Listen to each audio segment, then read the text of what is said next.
Mosquito nets have arrived. We're very excited about that because it means that I'll be able to sleep at night without that horrible zzz in the ear, which wakes me up relentlessly. They can eat me all they like. I don't care about mozzies eating me. What I really don't like is that zzz every few minutes. Well, in the temperatures we've been enjoying in London in the last few weeks, we've had a few mozzies here as well. I know, it's outrageous, isn't it? We don't get so many for them because of the howling gale off the sea.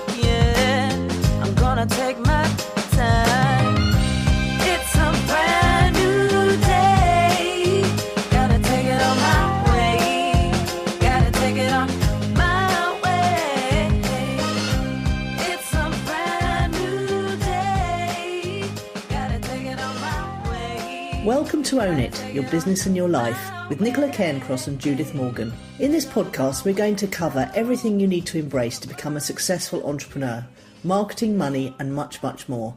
How to create a business doing just what you love.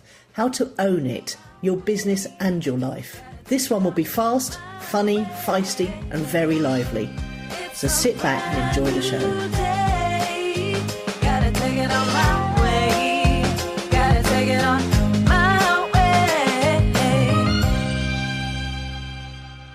Welcome, Judith. How's your week been? Pretty good, Nicola, actually. I'm only just going to tell you one tiny thing, but it's an exciting thing, which is, as you know already, but the listeners don't know yet, planning permission was refused for the excavation of the basement underneath where I live. Hooray! Oh, you must be so thrilled. The thought of working for 6 months with people excavating your basement would just be unbearable, wouldn't it? I obviously, if it had happened, and if it eventually happens, one would just have to brace up and crack on. But this is a better scenario, yes. Yeah, absolutely. So is that it for your week then, or has anything else happened?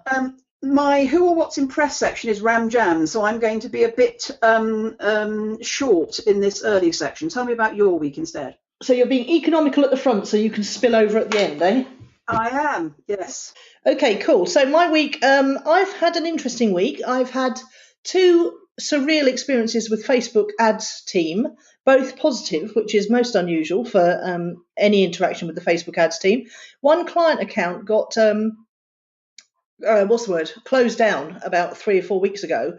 And I've been every single day appealing for that because we were they had been previously closed down for advertising, training on how to trade the stock market and Forex. And for some reason, Facebook hate that, although Minesh seems to get away with it quite happily. And so they closed.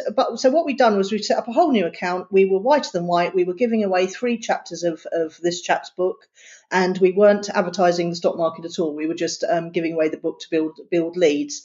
And it was closed down regardless, even though it had been running for 3 or 4 months quite happily. So I was just appealing very politely every day, and eventually I got a really nice notice back yesterday saying that they'd reinstated the account, but just to be really careful about what we said in our ads and the landing page, i.e. no specific promises, no unrealistic claims, make it very plain that not everyone can do it as well. So that was good. And then I had another client whose Facebook ad was refused, even though it was very, very similar to a previous ad I was simultaneously running. And I got a really nice chap called Joe who went backwards and forwards between the policy team at Facebook and said, worked out a way forward and specifically gave me feedback on the wording in the ad that was refused that they didn't like. Now, this is pretty much unheard of. So whether they're ramping up their customer service and trying to be a lot nicer to people and a lot more helpful, I don't know really. But that was a really nice thing because obviously if clients' accounts get closed down, we lose them as a client because we can't manage accounts on accounts that have been closed down. So that was good news for me all round, really. Yeah, and actually, if I was Facebook and my business model was to encourage advertising, I would do what you've experienced this week. What, to reach out and be helpful. Yeah, it's Yeah, no, it's fine, but they've been very oblique, very obtuse, and they usually send out canned responses. So I don't know whether this two things in 1 week marks a shift for a better, user experience for Facebook advertisers. I don't know, but I'm fingers crossed. I hope so. Well, for And the the sake of your business, I hope so. Yeah, absolutely. Well, I'm whiter than white. I do try and adhere to their terms and conditions really, really well. And of course, the other exciting thing is lots of Amazon packages arriving. I've been ordering everything online following your tuition inefficiency. So I'm off to Greece at the weekend with my daughter and a friend, and we've had various exciting things coming through, like real live books. Judith, I'm not going to try and stay away from the screen as much as possible. Obviously, I'll be monitoring ads every morning, but mosquito nets have arrived, and we're very excited about that because it means that I'll be able to sleep at night without that horrible zzz in the ear, which wakes me up relentlessly. They can eat me all they like. I don't care about mozzies eating me. What I really don't like is that zzz every few minutes. Well, in the temperatures we've been enjoying in London in the last few weeks, we've had a few mozzies here as well. I know, it's outrageous, isn't it? We don't get so many because of the howling gale off the sea.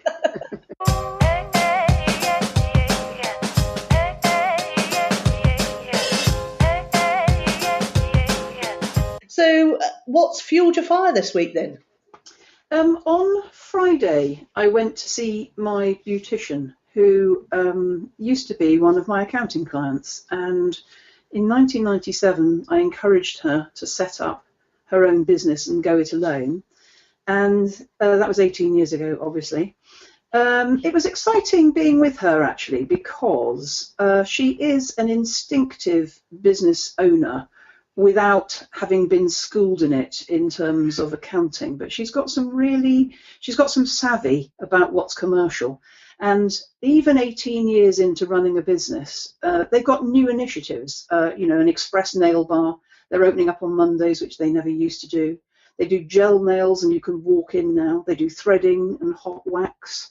They finally this year, after a long year's searching, found some decent staff. When I first knew them, decent staff were easy to come by. In the last 5+ years, it's been a real struggle for them to find decent staff as good as my friend Sue and her manager Nicola.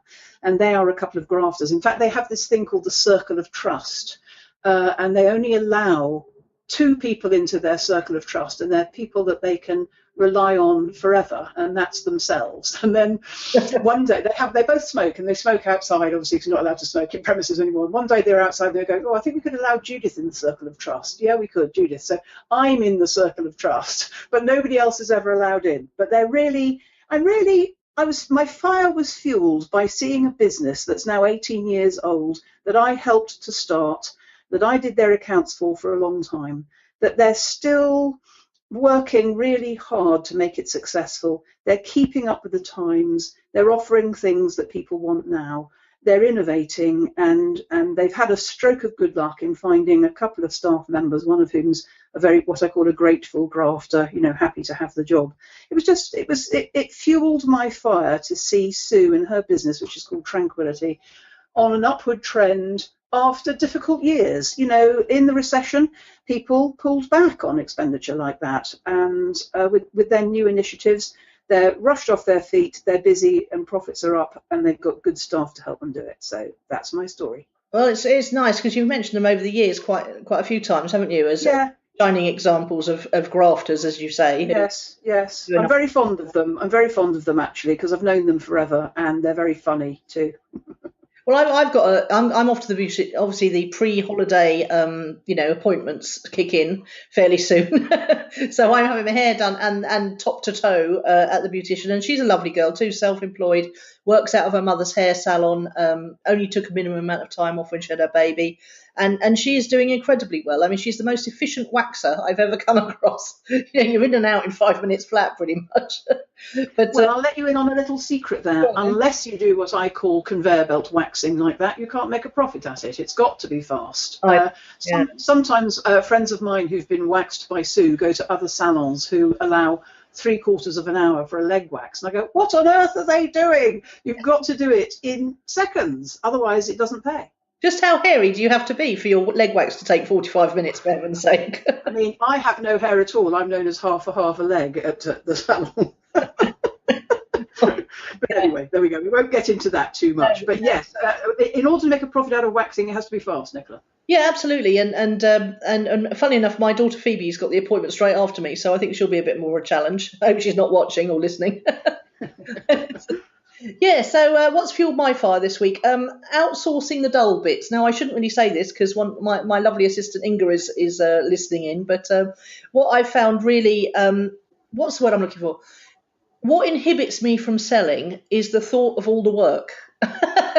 So having a great team to outsource the bits that you're not good at to is really freeing me up to feel very inspired to promote the business, bringing new clients on.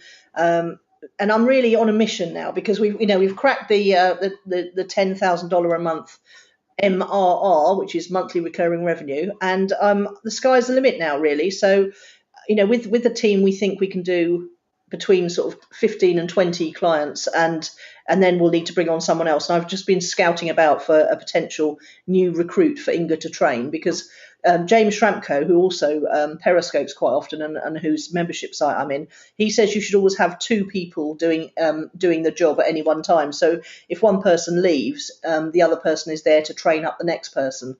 So that's a good bit of outsourcing tip for you, is always have people to, because you don't have to hire people full time. A lot of people would prefer not to be hired full time. They'd prefer, people doing a part-time job. And it makes it more fun working in a team as well, having more people, in the gang, in Slack, as it were.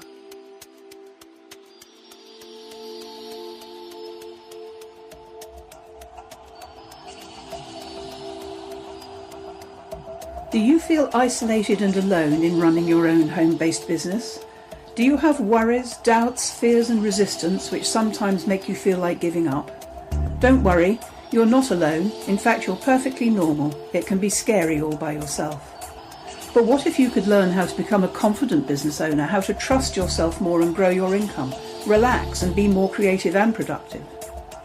Small Business Big Magic is a unique business mentoring group providing grounded practical support and advice, fast responses to your questions, inspiration and solutions to boost your clarity and help you find direction, focus and success in your life and business. Join Small Business Big Magic today for the friendship and encouragement of others just like you and the enthusiasm of a coach who gets you and your business. There's big magic for your small business at judithmorgan.com.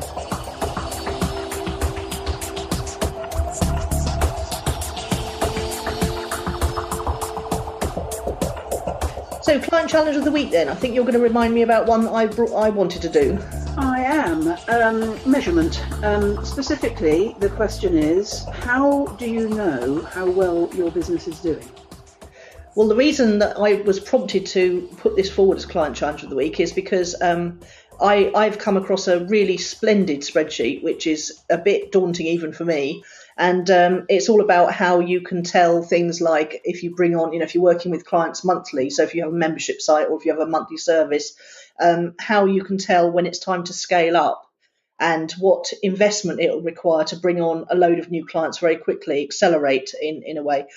But that's more about the startup world and, a fast growth company. So how do you encourage your coaching clients to know whether they're doing very well? Because I know you're an accountant and you can do things like break even and profit and loss standing in your head while you're fast asleep. But how do you encourage people who are not so who are more challenged on the maths front to know whether their business is doing well or not?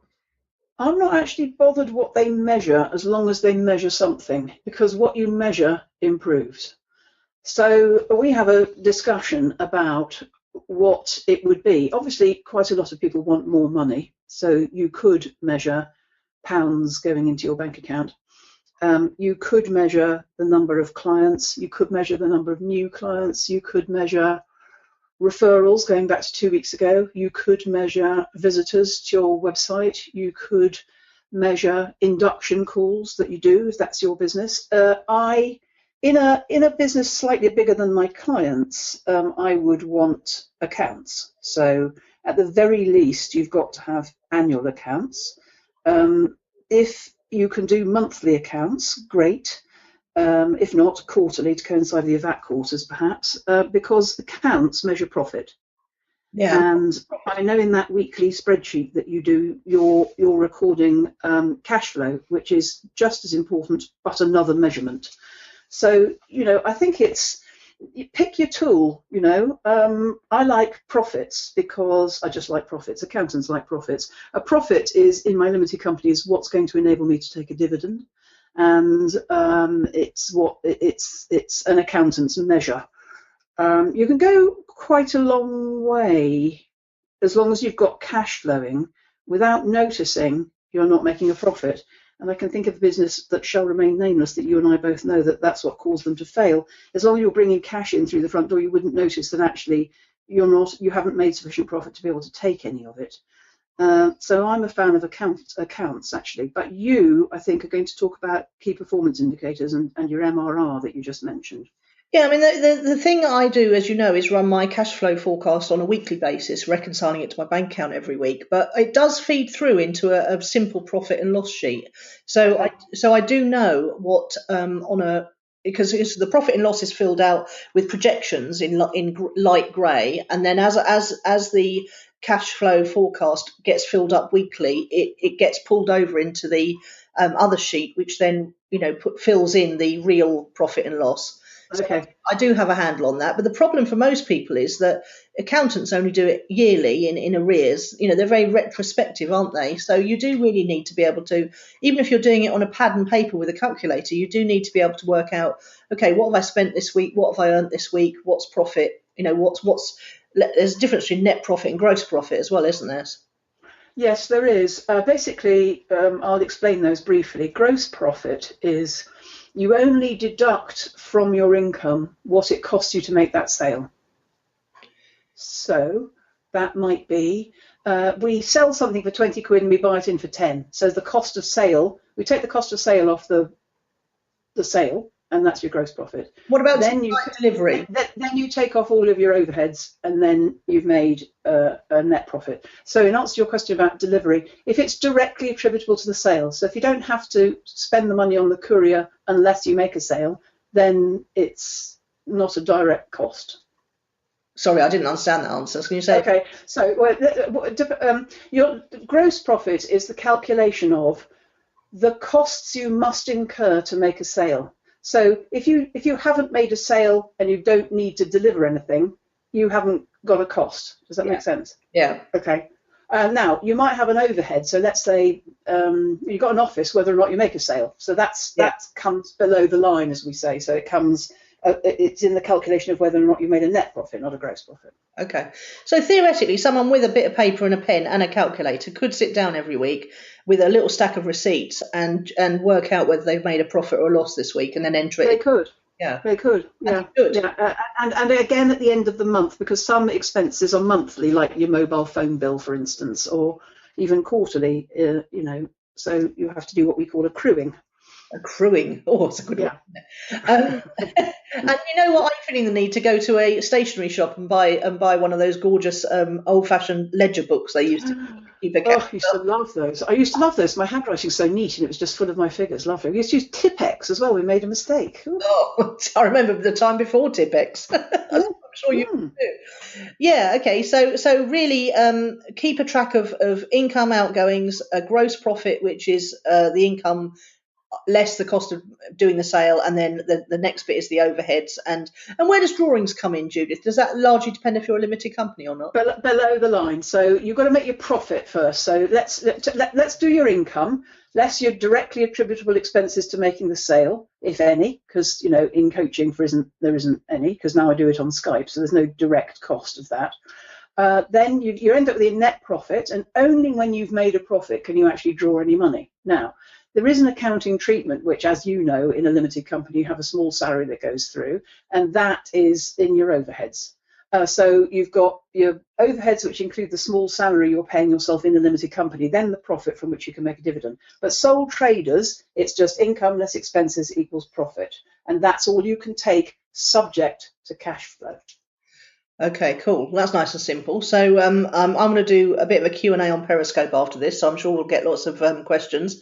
But things I encourage clients to track, and I really, this is going to tie into my who or what's impressed, is the minimum number of things possible. And I think some of those are, well, they used to be traffic to your website, but there's so much problems at the moment with junk ghost traffic that often, you get an inflated sense of the visitors to your website. So what I tend to track now is number of visitors to key pages, which, the junk traffic and the ghost traffic in analytics only ever seems to affect your homepage. So if you start just tracking the visitors to your sales pages, that's quite a good metric to track. And then obviously number of visitors to your website who sign up to your mailing list. And Yes. then I work out that as a percentage, because I think opt-ins is a fantastic thing to measure. Yeah. it is. And then obviously, if you're doing something like you have a webinar, you could track webinar registrations every month. If you're doing an automated webinar, you could again track that as a good metric. And also, most webinar replay software will tell you how many people watched through to the very end, or at least through to the bit where you make an offer. So that's quite a nice KPI to track. Then obviously how many sales you've made. And then we have, for people like myself in clicks and leads who've got a monthly recurring revenue, you have to track things like churn. So how many new clients have you acquired this month? How many have you lost this month? And that's, that helps you work out your churn percentage. And there's some really, in this spreadsheet I downloaded from, oh God, I'm going to have to look it up now and give it to you, although it won't apply to most of our listeners. It really did give you some lovely, simple metrics. So, for example, if one thing is bigger than the other by a factor of 3, your business is doing okay. So, you divide one figure into another, and it gives you a ratio. And if the ratio is bigger than 3, you're all right. So, I love that. So, really simple KPIs really help you keep the finger on the pulse of. Go on. I think you've already given me the link to that, so I can put it in the show notes.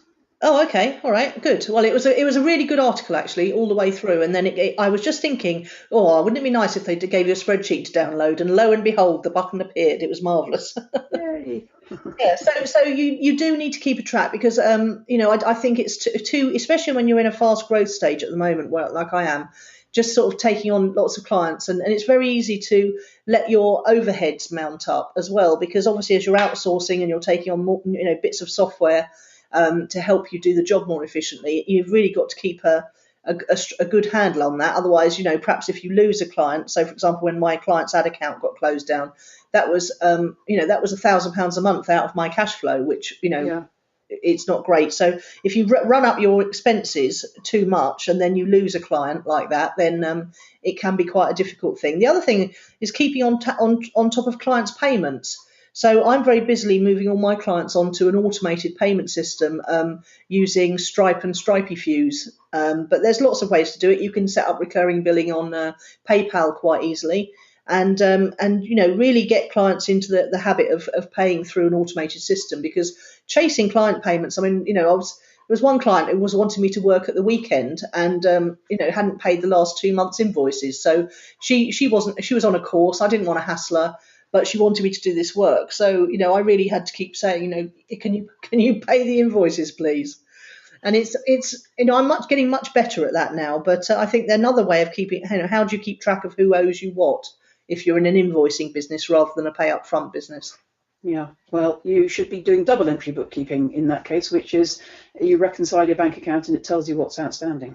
Yeah, well, as you know, I'm using Xero as a software, and I've got a bookkeeper doing the accounting bits of it and he liaises with my VA, and I just concentrate on keeping the cash flow straight, because that tells me if someone's not paid as well. So you definitely want at least a weekly list of who owes you money and how old it is. Yeah, well, Xero, the software, which is online, definitely does reports and printouts like that.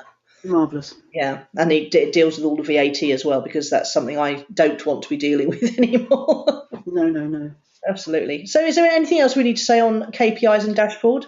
The thing is not to be frightened. If all the lingo in this section has terrified you, pick something which is an accurate measurement of how well your business is doing, and you can decide that in the main. Yeah, and we've talked before, haven't we, about how when I read books like Traction and amazing books like that, they tend to give each. In fact, it was Traction. Great book, really highly recommend it for anyone who wants to grow a business. And they said that even the receptionist has got a number. So everyone should just have one number that they're tracking, and the receptionist number is 2, and that's the number of phone rings that there should be before the phone gets answered at that company. Yeah, that's nice. Yeah. That's nice. So everyone in the company feels they've got a number to track, which again, Yeah. it involves. And I'm thinking, it may be that if somebody's a writer, it might be the number of words they write a day. Oh yeah. If somebody's an artist, it might be the number of creations they make. It might be the number of hours spent in the studio. It might be the daily routines. I've done a long email this morning to a client who was having a bit of a struggle, and we know as long as people stay in their daily habits of, the exercise, the journaling and the spiritual stuff, everything goes okay. And if they fall out of that routine, it doesn't. It might be that, it might be as long as I do this every day, I'm all right. Something like that. Yeah, absolutely. I'm a big fan of routines. In fact, I'm just thinking about swapping mine around. So instead of having mornings off and then working in the afternoons, I'm thinking of working mornings and having the afternoons off. And that would always be my favourite, yeah. Yeah, I'm not sure. Have I got the willpower to stop working at lunchtime? That's the question. I suppose you then have to make appointments, don't you? So you have to be somewhere, and you're letting someone down if you don't go. Well, you don't have the willpower to stop at lunchtime because you like it so much. So actually, you might have to stick with mornings off, afternoons. I don't know. Why are you thinking of switching? Because I'm not doing anything with my mornings off. I'm working. Well, that's the point of them. Oh, I see. Yes, I see. So unless you make an appointment to have time off, you work. Yeah, and I love doing things like, the whole, learning new stuff, periscoping and everything. There's always something new to learn and try out, or there's always a new twist on a client's Facebook ad account, to try out. So why, given that you're growing a business, why are you worried about this? Because I need to start taking some exercise. I don't move at all during the day. Okay. Well, there you go. That's all. That's the only thing. Forget about mornings or afternoons. Just stick in one daily appointment to do that. Job done. No, it's not getting done. That's the problem. What would be the best time of day for that for you, do you think? Well, I don't know, because it's not getting done in the morning, and I can't imagine doing it in the afternoon. So it's something I'm going to. Hopefully, a week in Greece will instill in me the time to actually do it, and I suspect that other people will be encouraging me to march up and down the hill to the beach. We'll see what happens with that.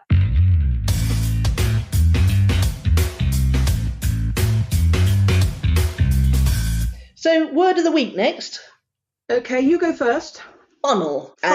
Yeah. And what's occasioned that is that I've got some clients who I've acquired who are used to sending out an email blast to their list and making sales, or used to sending out an email blast to someone else's list and making sales, but they haven't really honed their funnel.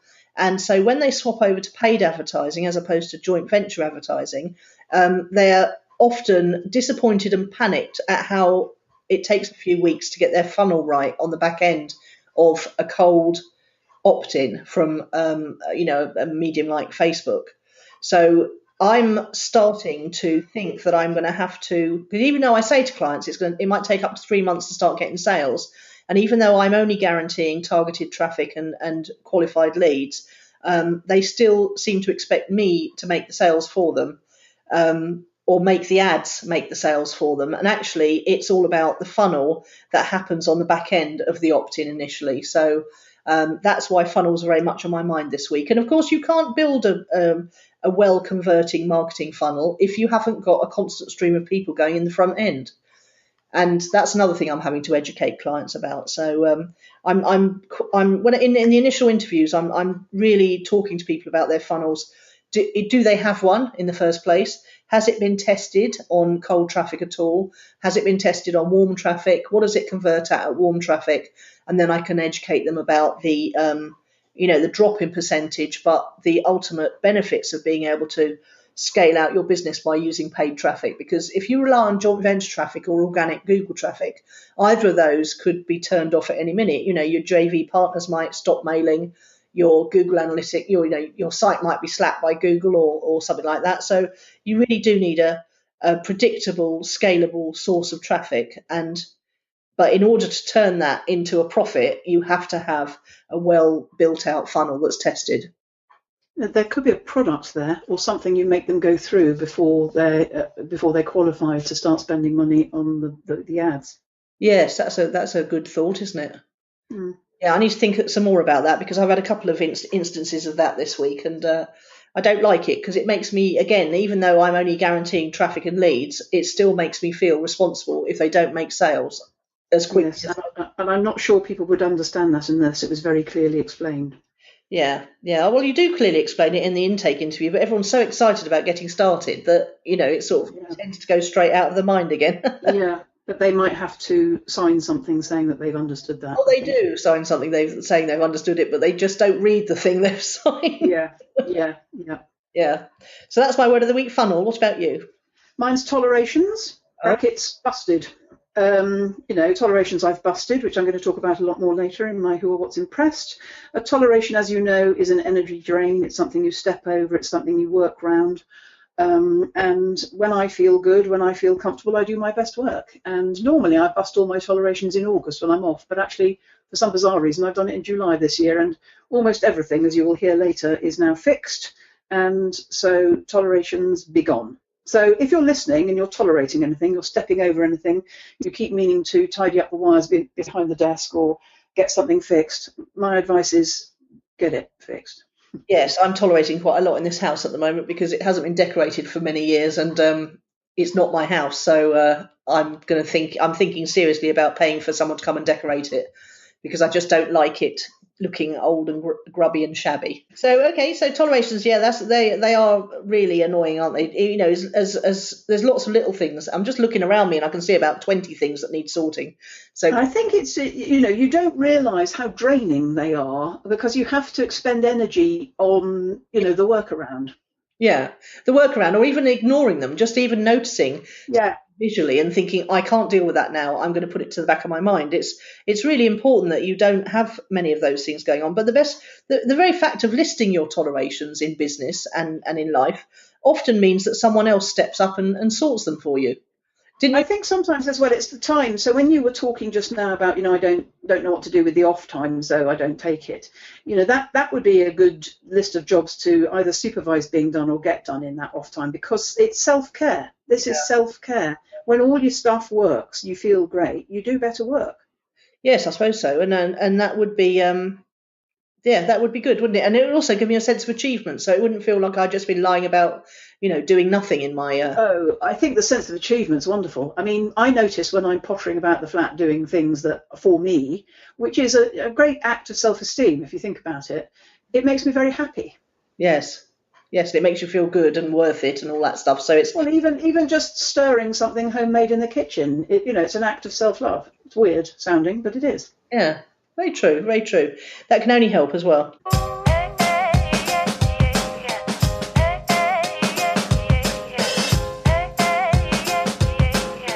Okay, project reporting we're on to now. Shall I go first? Yes, I'm dying to hear all about yours. It didn't happen. Oh. It's been delayed for 7 days. It'll be this time next week. Oh, God.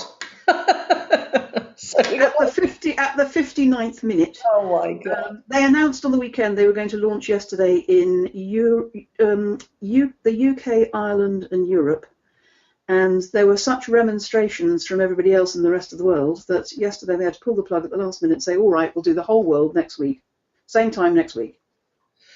Oh, you must have been so disappointed.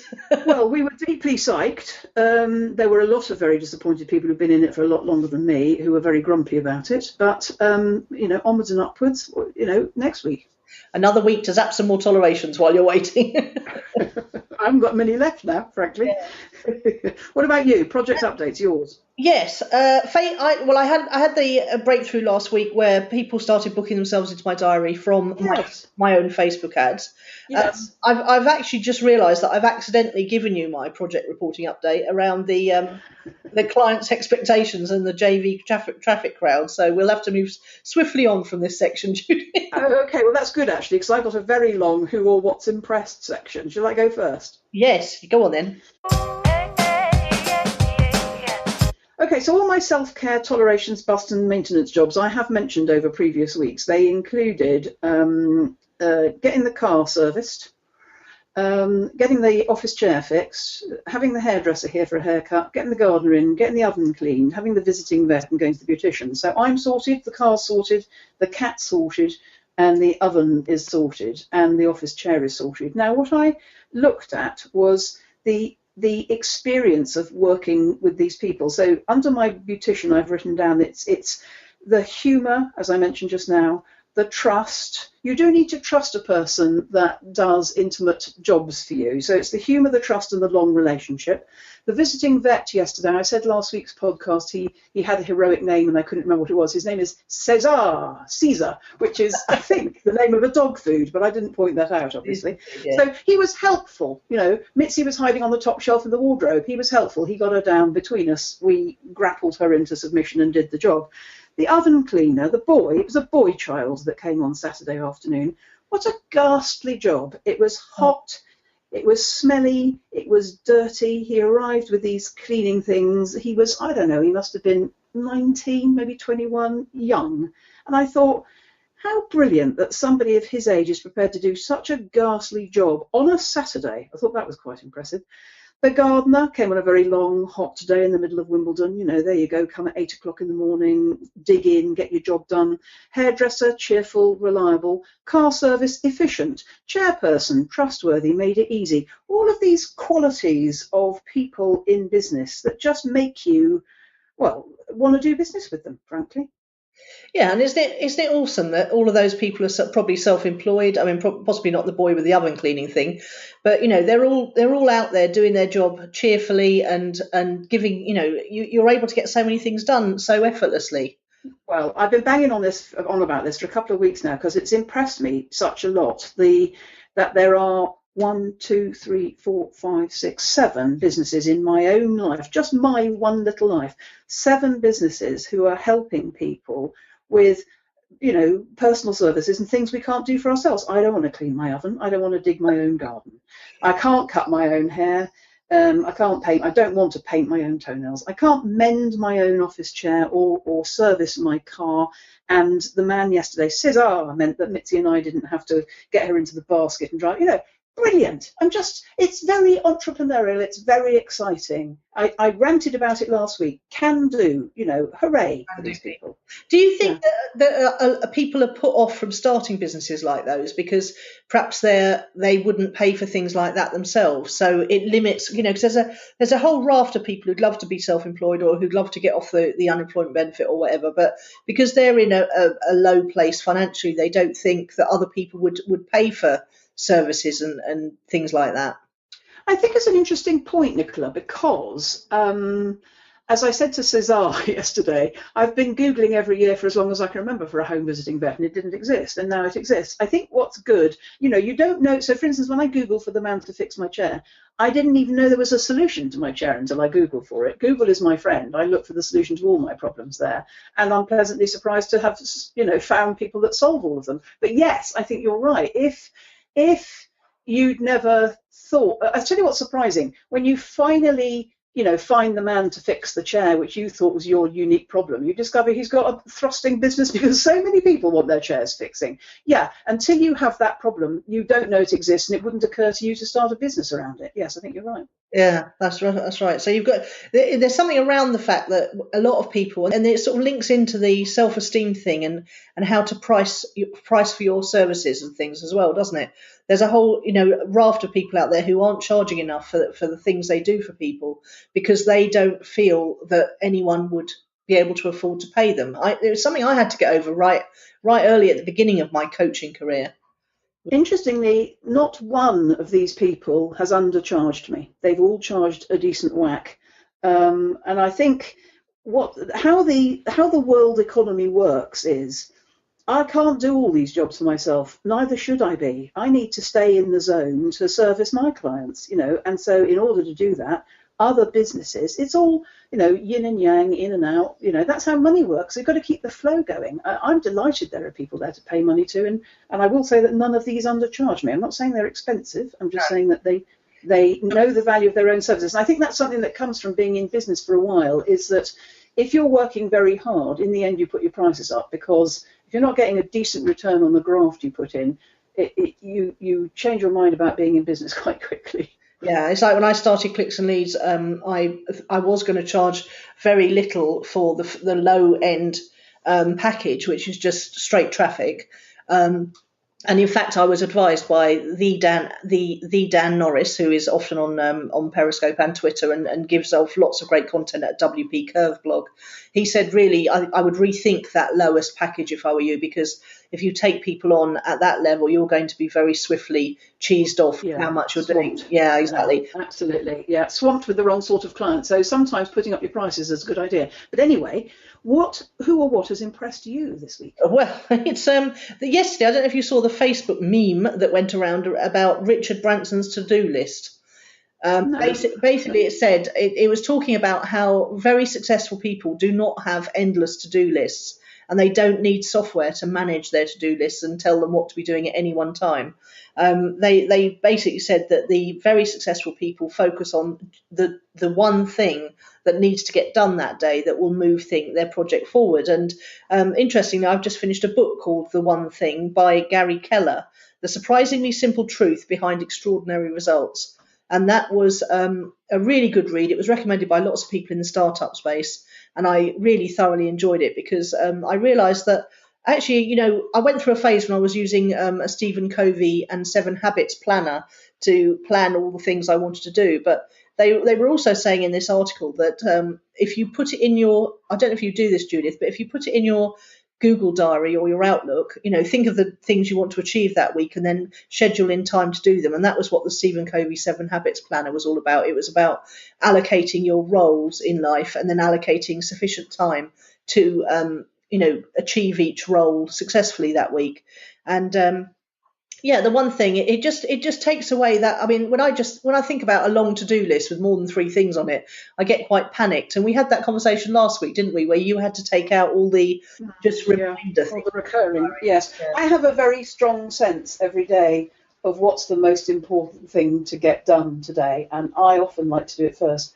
And I've got a little group, as you know, called One Thing, and lots of my clients are experimenting with One Thing and having good results with it. But I remember when I was first in business in the 70s and 80s, the most successful people that I met in business, and in those days they were all men, they had a clear desk.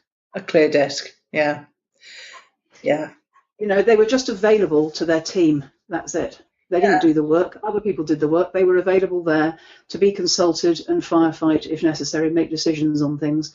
I remember working with, I won't name him now because he's dead and a lot of people don't remember who he was, but a very successful financier.